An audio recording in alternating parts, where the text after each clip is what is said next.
Muchas gracias, doctora. Ahora lo presentamos al doctor Sergio Del Prete, doctor en Medicina, magíster en Administración de Sistemas de Salud, posgraduado en Economía para no economistas y diplomados en Economía de la Gestión Sanitaria en CIES, México, y profesor de Economía de Salud de UCES e iSalud. En su primera presentación va a ser ¿existe espacio para una reforma del sistema de salud argentino? Y en su segunda presentación es ¿cómo funcionarían las redes integradas de salud en Argentina?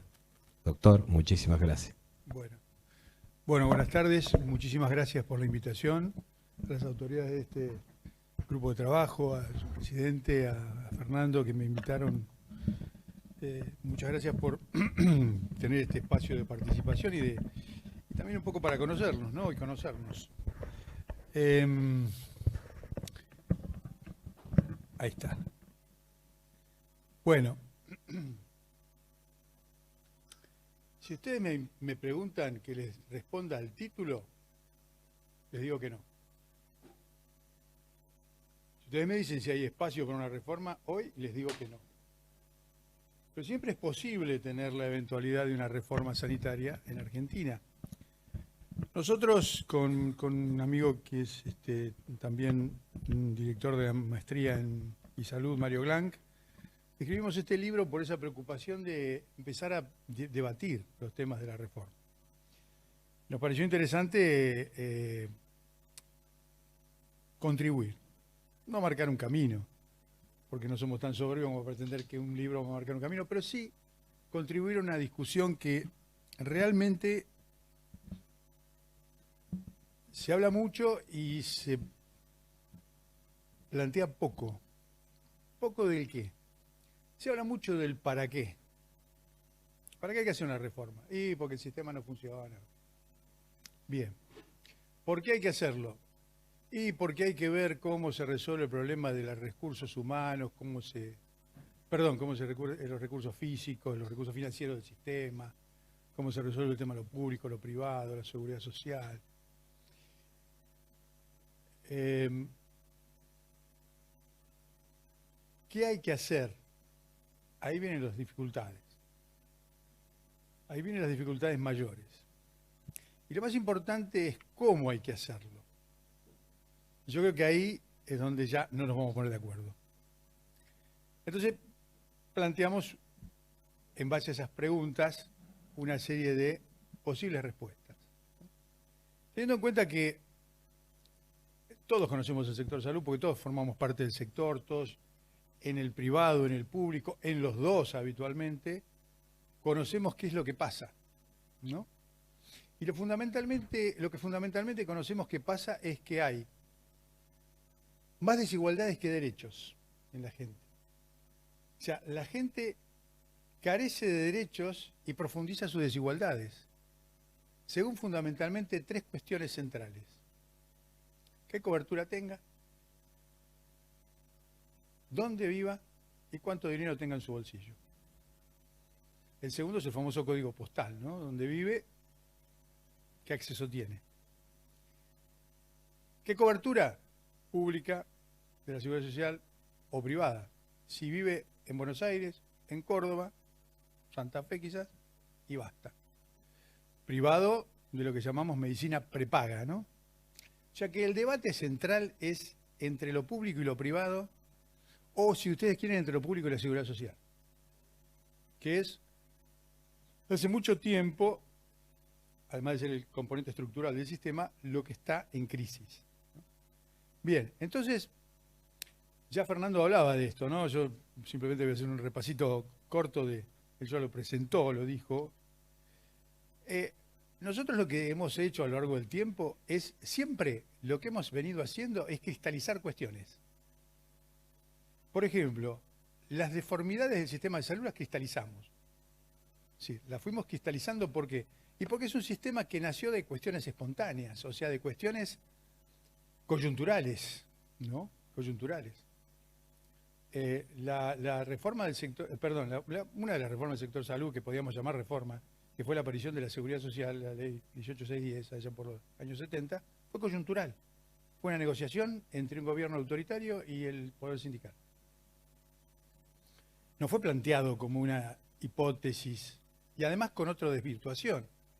Se hicieron tantas obras sociales como rama de actividad había, entonces se hicieron 300, sabiendo de antemano que había obras sociales poderosas y otras que no eran así. Y tal vez hubiera sido más interesante plantear un instituto de la Seguridad Social como tiene México, pero bueno, nosotros en Argentina siempre optamos por lo más difícil. Nos gustan los partidos difíciles, después terminamos perdiendo.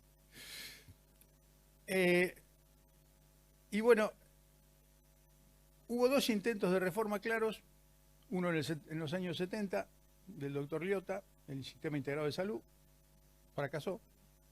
Otro, el del Seguro Público de Salud, otra cuestión, digamos otro enfoque, del doctor Neri, fracasó. ¿Por qué fracasan? Bueno, ahora después un poquito lo vamos a analizar. Pero lo fundamental es que tenemos problemas concretos hoy que nos pasan por el costado. Es decir, no tenemos una seguridad fuerte porque tenemos una altísima informalidad laboral. Entonces, el principio de la seguridad laboral, ese famoso tema que elaboró una vez Bismarck allá por los 1900, 1800 y pico, de que se podía darle cobertura a los trabajadores, se perdió.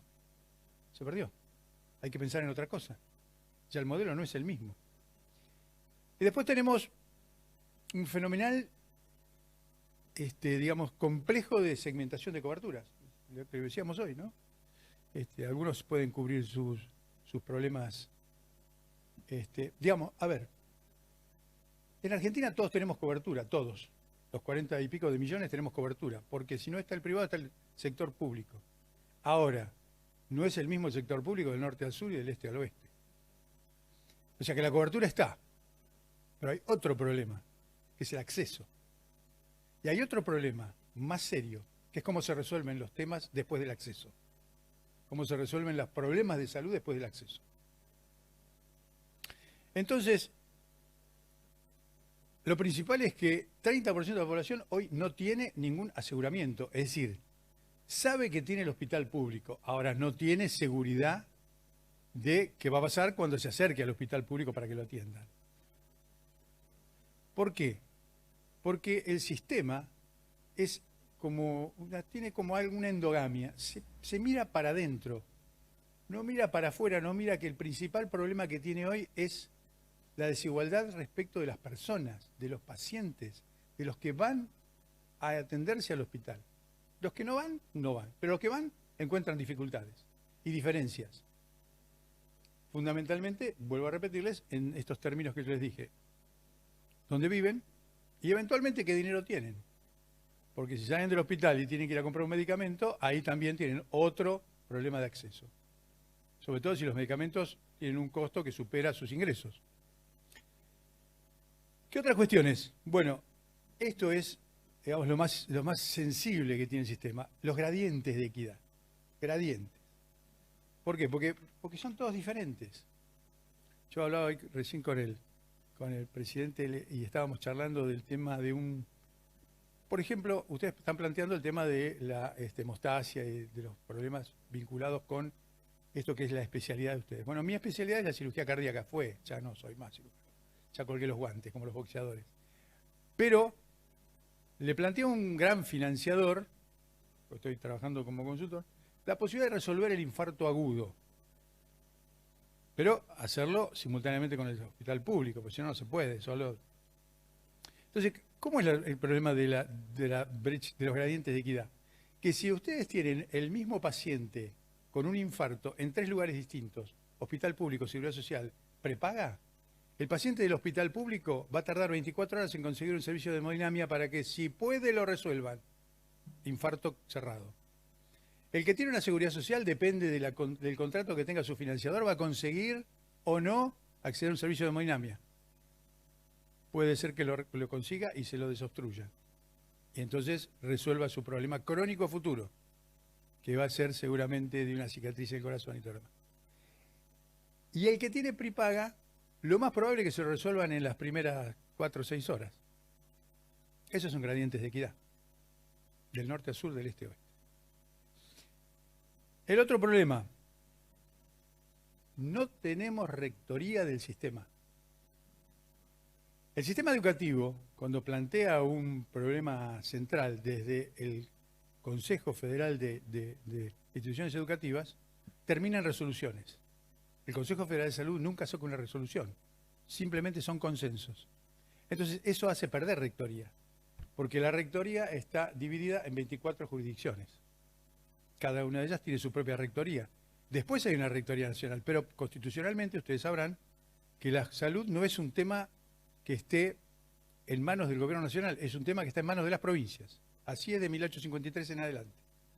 Y no se puede dar vuelta. Entonces, esto dificulta todo ordenamiento del sistema.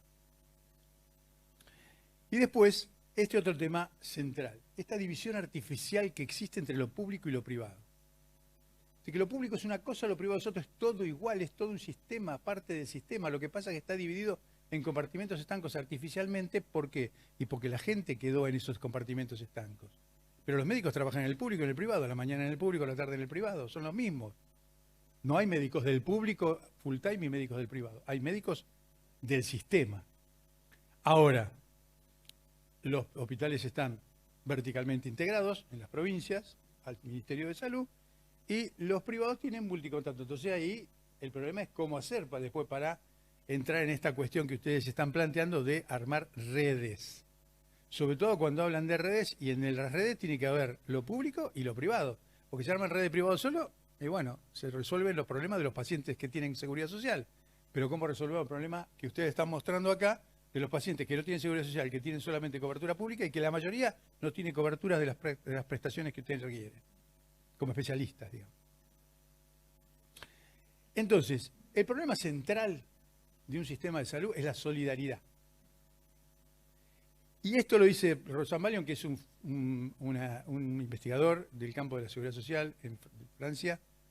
Fíjense, la desintegración de los principios organizadores de la solidaridad es uno de los problemas de la sociedad contemporánea. La sociedad contemporánea ha ido perdiendo el principio de la solidaridad, que fue originariamente el que motivó la organización de los sistemas de salud y los sistemas previsionales. Y entonces, esta definición es concreta. Enfrentarlo no es un problema solamente de propaganda, de hacer propaganda, sí, vamos allá, o de idealismos que no tengan una concepción de cómo se va a hacer. Entonces,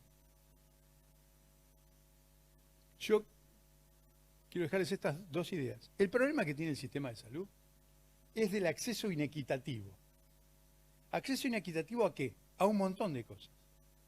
A medicamentos, a diagnósticos, a tratamientos. Nosotros todavía no hemos sido capaces de establecer un principio mínimo y necesario de decir cómo ciertas patologías debieran tener un diagnóstico rápido y una resolución inmediata. Por lo menos en el tiempo. Digamos, tanto tiempo. Lo hizo Chile, del otro lado de la cordillera. Auge, garantías explícitas. Nosotros no hemos podido, a 10 años de lo que hizo Chile, copiar el modelo. Porque pensamos que todo aquello que se copia es una copia. No, no. Las cosas que se copian y son exitosas, también suelen ser exitosas en otros lugares. No es cuestión de pretender inventar la pólvora, está inventada. Lo que pasa es que nosotros queremos inventar una pólvora más potente que otras y no la conseguimos. Y entonces estamos siempre girando como el perro que se muerde la cola. Y el otro tema es que la pandemia, que hoy hablamos de eso, la pandemia generó un mecanismo de articulación público-privado, bueno, sui generis en algunos lugares, ¿no? Bastante. Pero que, bueno, pasó por la organización de los datos, la organización mínimamente del equipamiento, de la organización de las terapias, tener datos, información de qué pasaba por las terapias, ¿no? Cuál era la gravedad de los casos, cómo iban escalando en cuanto a complejidad, cómo iba resolviéndose la mortalidad también. Pero también la pandemia puso a la luz de la gente y de todos los que formamos parte del sistema de salud todas sus ineficiencias, todas sus fallas y todas esas cuestiones crónicas que no venimos resolviendo a lo largo del tiempo. ¿Y por qué no las venimos resolviendo? En primer lugar, porque si ustedes analizan cuáles son las prioridades de la gente, salud aparece en el 15º lugar, o el 13º, o el 12º, ¿no? Primero está el trabajo, la inseguridad, la economía, la inflación, la salud. ¿Por qué? Porque la salud es un problema de la persona que se enferma, no del que está sano. Y porque la salud, y lo digo, no lo digo yo, sino que le dice un viejo aforismo, es como una libertad. No se la valora sino cuando se la pierde. Porque si uno tiene salud, no la valora. Estoy sano. Subjetivamente sano. Pero el problema es cuando uno pierde la salud. Y ahí perdió la libertad. ¿La libertad qué? Y la libertad de un montón de cuestiones. Hasta de decidir, hasta de tomar decisiones.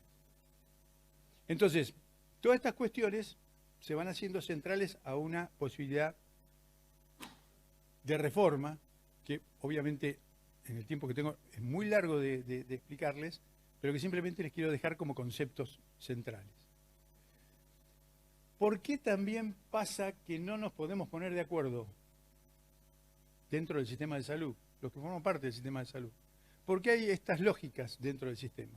Una es la del poder político, los gobiernos, la legislatura, etcétera, los gobiernos provinciales, el gobierno nacional, la superintendencia, todos los organismos que tienen que ver con tener estas cuestiones de fijar normas, resoluciones y demás, que pretenden organizar el sistema y por ahí lo terminan distorsionando, ¿no? Son las famosas leyes que se sacan porque, bueno, hay presión de un sector u otro, pero después esas leyes no tienen financiamiento, no son aplicables, etcétera, etcétera. Bien. Otra es la lógica del poder de la economía privada, ¿no? Industria del medicamento, industria de la tecnología. La presión que ejerce hoy la industria farmacéutica sobre las cuentas de salud, ¿no? La imposibilidad futuro de financiar lo que se viene, porque recién estamos viendo la punta del iceberg, no vemos los de abajo. Mientras tanto los países desarrollados siguen desarrollando lo de abajo. Nosotros vemos la puntita nada más. Vemos el Zolgensma, vemos el Luxturna, pero no vemos todo lo que viene atrás. Ni siquiera estamos viendo lo que ustedes seguramente conocen, que son las terapias CAR-T, que ni siquiera empezamos acá. Ni siquiera sabemos el costo. Ya sabemos que hay un costo. Novartis tiene un costo para su tratamiento que es alrededor de $400.000, ¿no? Y el hospital uno de los hospitales más importantes en Barcelona sí, ha conseguido hacer la misma terapia por $50.000, ¿no? 400 contra 50. ¿Cuánto va a costar en Argentina? ¿400 o 50? Seguramente va a costar 400. La otra es la lógica del poder profesional, o sea, nosotros, no los actores, los que detentamos un poco el poder de decidir y de definir las cuestiones del sistema. Somos los que prescribimos e indicamos. Y los otros también lo sindical, lo que tiene que ver con el resto del sistema, lo que tiene también parte de la dinámica del sistema. Y el otro es el poder tecnocrático, ¿no? Es decir, los planificadores, los decisores, los que están en la seguridad social, los que están en los hospitales, los que están también en la prepaga, los que auditan, todo ese componente técnico que forma parte del mundo, no político, pero sí del mundo que toma decisiones. Entonces, fíjense, hay la puja por el gasto en salud. ¿Cuánto se va a gastar? Hoy, por ejemplo, en medicamentos, hace 3 años atrás se gastaba el 25%, ya se está gastando el 30%. El 46% de ese 30% son medicamentos de muy alto precio. Cuidado. ¿Por qué cuidado? Porque en la puja del gasto, los medicamentos se llevan el 30%. La tecnología se lleva el 16%. La capacidad instalada, que son todo lo que es hospitales, sanatorios y demás, se lleva el 40 y pico. ¿Cuánto queda para los profesionales? Cuidado. Pero los profesionales son los que indican los medicamentos, los que indican los dispositivos, los que hacen girar las camas, los que hacen mover los dispositivos tecnológicos, el equipamiento tecnológico. No hay responsables de afuera. Y no hablemos de lo que es, porque hay que hablarlo, ¿no? Hay que empezar a hablar sin hipocresías. ¿Cuánto es la corrupción en el sistema de salud? ¿Cuánto es lo que se llama, así eufemísticamente, conflictos de interés? Estados Unidos lo calculó. 1.500 millones de dólares.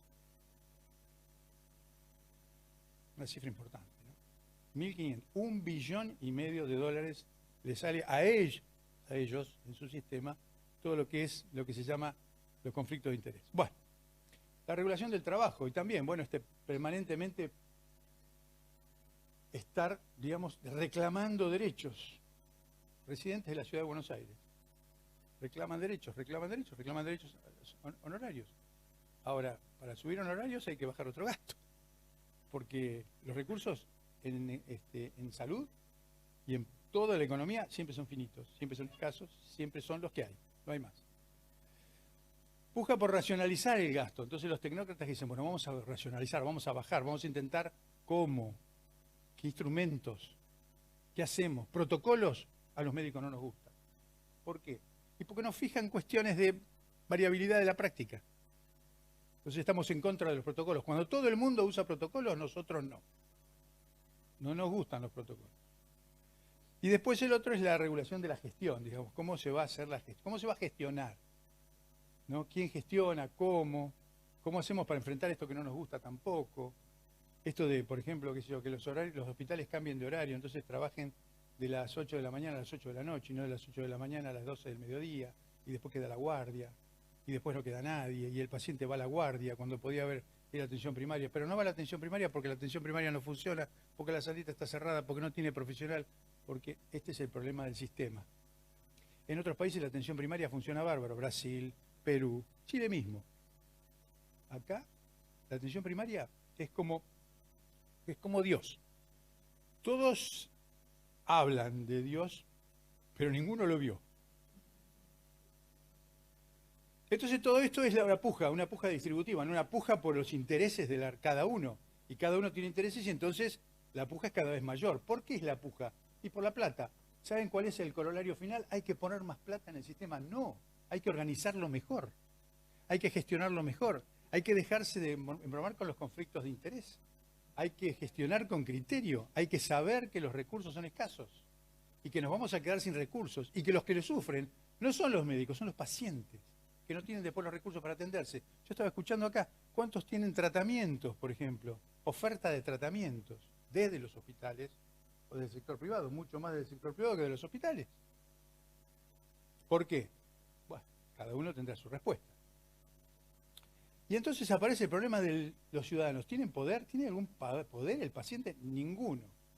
¿Y por qué requiere tener poder el paciente? En primer lugar, porque tiene que tener una mejor calidad de atención, ¿no? Y nadie se acuerda de eso. La calidad de atención es un tema central para el paciente. No solamente para los profesionales. Y gastamos en calidad, sino porque la calidad. Y el paciente, ¿qué opina de todo esto?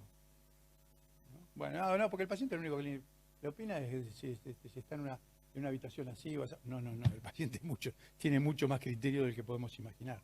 Después, puja por satisfacer, por la satisfacción, y eso le exige al poder político, satisfacción desde el punto de vista de que, bueno, de que todos tenemos la misma oportunidad, el mismo derecho, diferente oportunidad, no, el mismo derecho, igual oportunidad.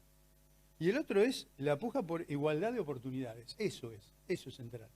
Empezar a devolverle a las personas igualdad en las oportunidades de atención. ¿Y qué significa atención? No más que diagnóstico en tanto tiempo y tratamiento en tanto tiempo.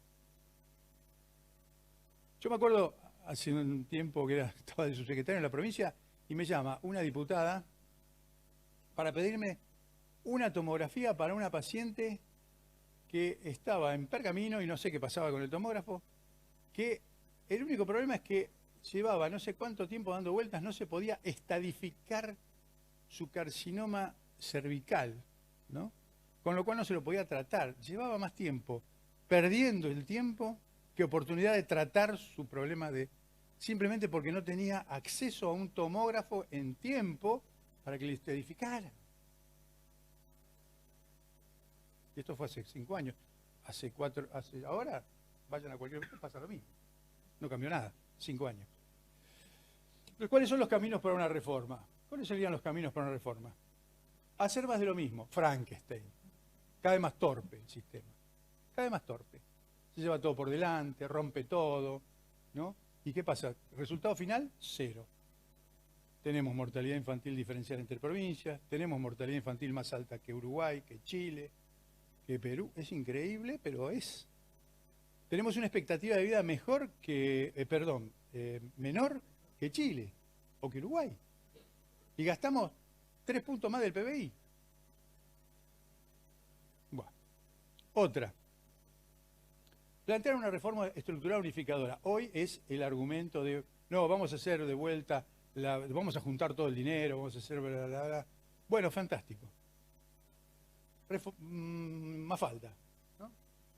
Nos encantan los discursos. Vamos a hacer la reforma. aplausos. No es cuestión de romper estructuras, sino de saber qué hacer con los pedazos. Cuando se rompió la silla, ¿qué hacemos, mamita? Cuidado con romper el sistema. Porque si rompemos el sistema, rearmarlo no es fácil. Y plantear una reforma unificadora en Argentina como si fuera tan sencillo como fue en Uruguay, es no tener en cuenta que acá la complejidad del sistema es totalmente y diametralmente opuesta a lo de Uruguay.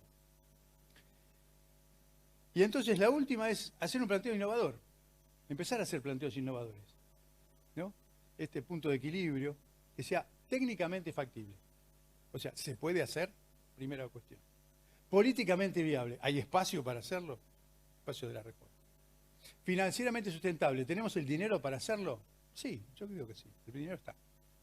Pero también tenemos que hacerlo éticamente justo, porque si no, no alcanza. No alcanza. ¿Qué necesitamos?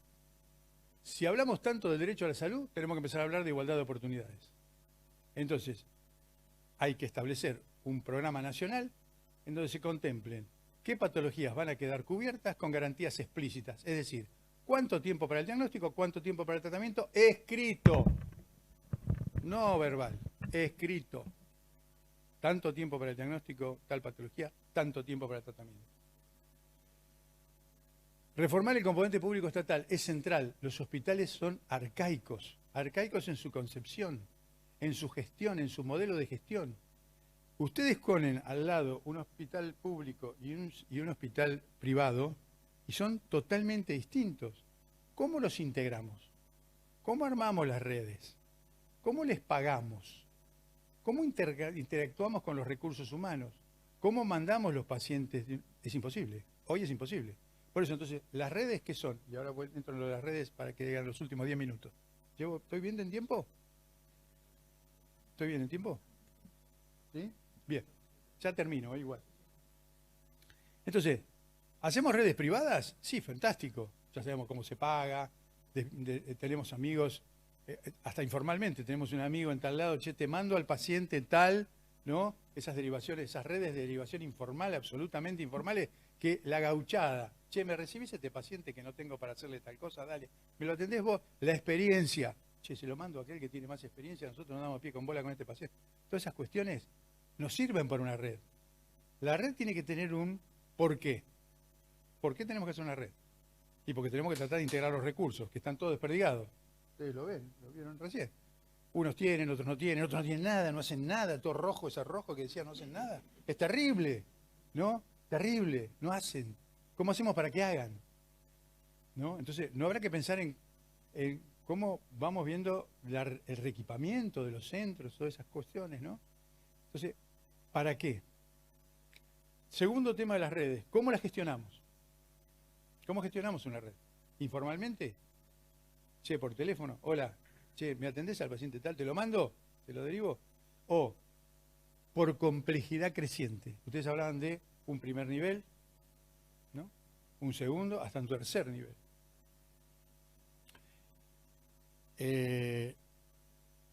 Y el tercero es, ¿qué queremos conseguir? Resultados. Bueno, tenemos que cambiar todos esos indicadores. Para hacer redes hay que cambiar esos indicadores. Si ustedes cambian esos indicadores, consiguieron el logro de la red, porque están modificando los resultados.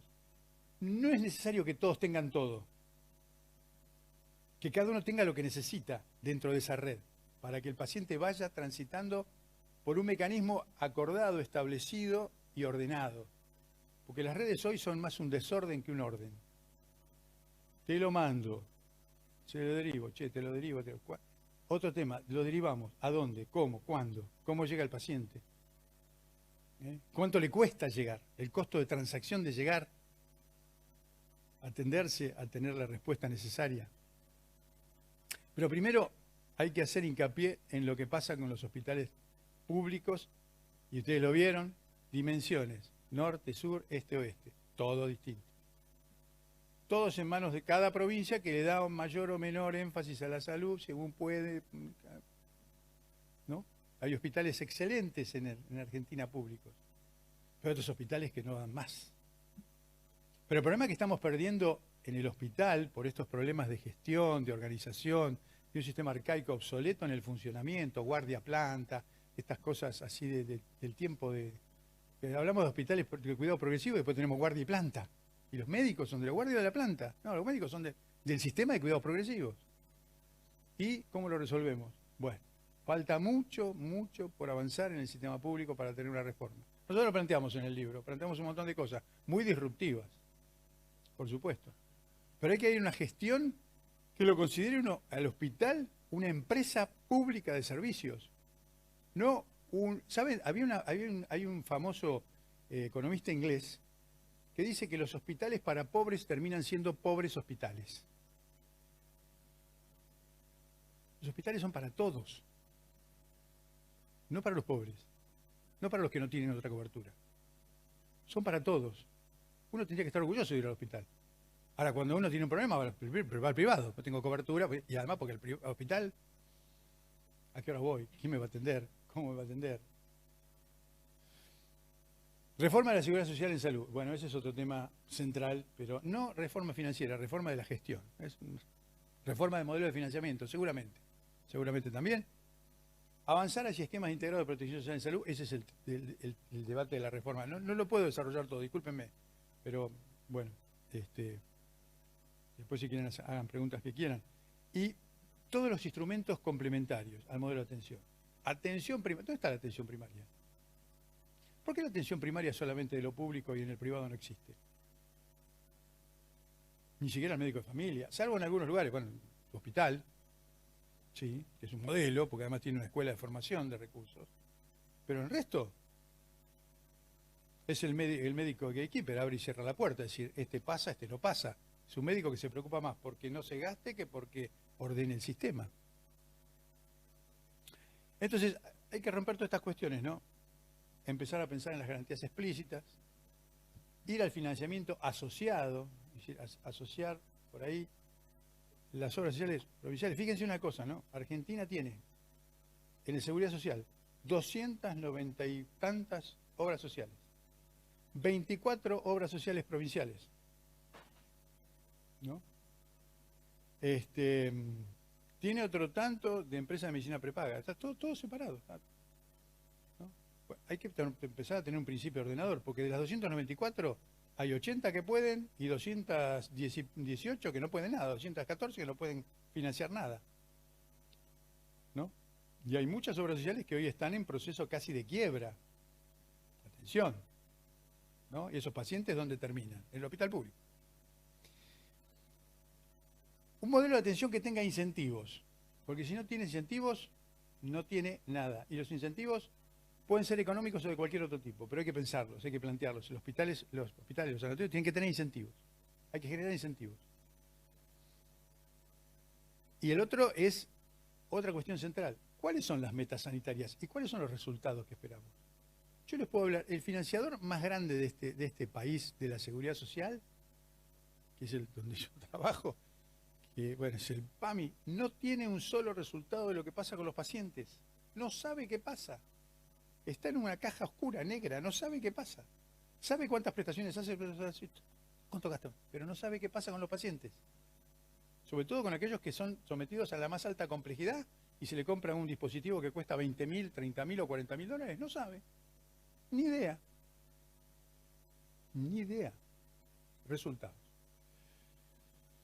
Bueno, entonces, en un país como el nuestro, que es un país centralmente federal, Argentina es federal para la salud, no es unitaria, no es el Ministerio Nacional no es el que maneja la salud. La salud se maneja por las provincias, 24 jurisdicciones. Hacer una reforma requiere participación, que es un tema de los cuales, digamos, estamos bastante alejados. Y además, empezar a vincular sectores. Pero no que se lleva a cada uno.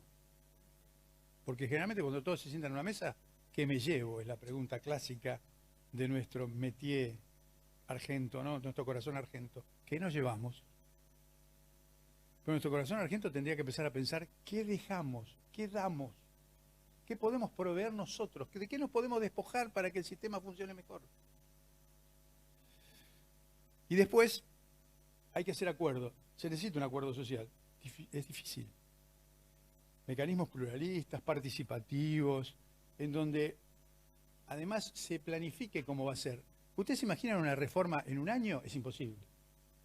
La reforma lleva años. Chile todavía la sigue piloteando. Uruguay la viene modificando. Todos los países hacen modificaciones. No es un proceso que se terminó cuando se implementó. No, recién cuando se implementó empezó. Después hay que corregir todos los defectos que va produciendo en la marcha, ¿no? Y esto tiene que ser un proceso gradual. Por eso una reforma, ni nos imaginemos que una reforma va a ser de acá a 3 años. No, vamos a llevar 10 años para una reforma. 10 años, fácil, fácil. Para empezar a ver los primeros resultados, ¿no? Y entonces, para ir cerrando, ¿por qué les dije que no al principio? La respuesta a la pregunta. Porque necesita estas 3 cosas: voluntad, oportunidad y consenso. ¿Qué voluntad? La que no hay. No hay. Definitivamente no existe. No la imaginemos porque no está, no existe. No está en la lista de prioridades. Recién cuando le hagan una movilización y le paralicen la 9 de julio, porque la gente no se atiende como corresponde y no tiene los remedios cuando los tiene que tener y no alcanza a tener el medicamento oncológico porque no se lo compran nunca y no alcanza a ser diagnosticado simplemente en un tomógrafo y todas esas cosas, y cuando la gente vaya y haga una movilización por ahí, empiezan, che, la salud también está con problemas, ¿no? Pero mientras tanto, como la salud va por una especie de cuestión de un túnel del silencio, no hay ninguna voluntad política de reformar. Sí hay una voluntad política de reformar con intereses que no conocemos. Eso es lo más grave. Pero de un sector, no de todos. No se está debatiendo entre todos. Y una reforma de salud se tiene que debatir entre todos. ¿No? Entre todos. Y no podemos debatir una reforma de salud simplemente con prejuicios ideológicos, con conceptos dogmáticos, con pensamiento libre. Pero el pensamiento dogmático se termina devorando el pensamiento libre porque lo necesita devorarlo. Para eso está la grieta, para devorar pensamiento. ¿Qué otra cosa? La oportunidad económica no la tenemos. Estamos en un momento ultra crítico. ¿Quién se le va a ocurrir hoy reformar la salud, a ver si pone más, pone menos? Si no aparecen ni siquiera los fondos para las obras sociales que tendrían que tener. Estamos en una discusión absolutamente estéril. La primera discusión económica sería, bueno, ¿cómo resolvemos la inflación? Segunda, ¿cómo resolvemos el tema del trabajo? Pero el tema de las reformas sanitarias. Y el tercero es el consenso social. ¿Tiene idea la gente que necesariamente tiene que hacerse una reforma? ¿O es simplemente una discusión de un grupo de pensadores del sistema sanitario que creemos que así como está el sistema no funciona? ¿Y la gente qué piensa? También tendrá que participar. También tiene que haber un consenso para que la gente tenga su voz. Como yo decía, también es un actor de peso. También es un actor de peso. ¿Por qué cuesta tanto armar redes? En primer lugar, porque es muy difícil, y les vuelvo a repetir, integrar lo público y lo privado en una red en una red asociativa, de trabajo colaborativo y demás, que no pase del simple esquema declamativo y que vaya a lo operativo. ¿Por qué? Quizás porque los intereses son diferentes, o porque tal vez exista todavía ese famoso prurito, si ustedes quieren, entre lo público y lo de privado, como que son compartimentos estancos, ¿no? Cuando los profesionales son los mismos. Entonces, digamos, ahí es difícil armar la red. No digo que sea imposible, pero es difícil. Yo creo que la mejor oportunidad para armar redes es regionalmente, como alguien lo planteó aquí. Regionalmente. Tomar 1, 2, 3 provincias. Es decir, vamos a tomarlas como objetivo de trabajo. Vamos a armar una red en esta provincia que tiene, digamos, más permeabilidad a la integración. Y empezamos a trabajar el por qué, el cómo lo haríamos y qué queremos. Y entonces, una vez que sabemos bien por qué lo queremos hacer, empezamos a ver qué recursos tenemos para hacerlo. Una vez que tenemos los recursos más o menos conversados, los temas conversados, que también hay que sentar 2 actores importantes, las autoridades provinciales públicas y todo lo que es la diáspora del privado, que a veces está integrada, ¿no?, en confederaciones, en federaciones y demás, pero que tiene también sus cuestiones de interés. Entonces, no que me llevo, a ver, me van a pagar, no, a ver si las integramos, porque el objetivo central no es cuánto te van a pagar, sino es cómo le resolvemos los problemas a la gente. Empecemos a pensar en la gente y no en cada uno de nosotros. Por eso, ¿qué damos y no qué nos queremos llevar? Y después, ¿qué queremos hacer? Queremos resolver estas diferencias que ustedes mostraron. Esta inequidad de que la gente que vive en tal lugar tenga que ser derivada capaz que a Buenos Aires, sola, a veces con la familia, en tren, ¿en qué va a venir? ¿En avión? En tren, en micro, a Buenos Aires. Le dicen, bueno, sí, tiene que venir la semana que viene otra vez. Tengo que trabajar. ¿No? Entonces empezar donde estos problemas son más graves, donde hay que derivar, no se tiene que derivar más. Hay que pensar cómo no derivar. Entonces tomar como... Ciudad de Buenos Aires tiene todo. Es más fácil. El problema es donde no hay. Entonces tomar como objetivo aquellos lugares donde la red realmente es no necesaria, ultra necesaria. ¿Para qué? Para resolver, vuelvo a repetir, los problemas de la gente, para resolver la desigualdad de oportunidades. La red tiene que estar basada hoy en pensar el paciente y su desigualdad de oportunidades. Después empezamos a ponerle los recursos humanos, después le empezamos a poner los recursos tecnológicos, después le empezamos a poner la direccionalidad de la red, para dónde va, lo derivo acá, por complejidad. Atención ambulatoria, también es atención primaria casi. Atención ambulatoria, segundo nivel y como en el tercer nivel, ¿no? Yo pienso, todos los días hay una cirugía valvular en Argentina, todos los días. Se reemplaza una válvula mitral, se reemplaza una válvula aórtica. Se reemplazan a veces con prótesis mecánicas. En el sector público muchas. ¿Dónde termina el paciente controlado?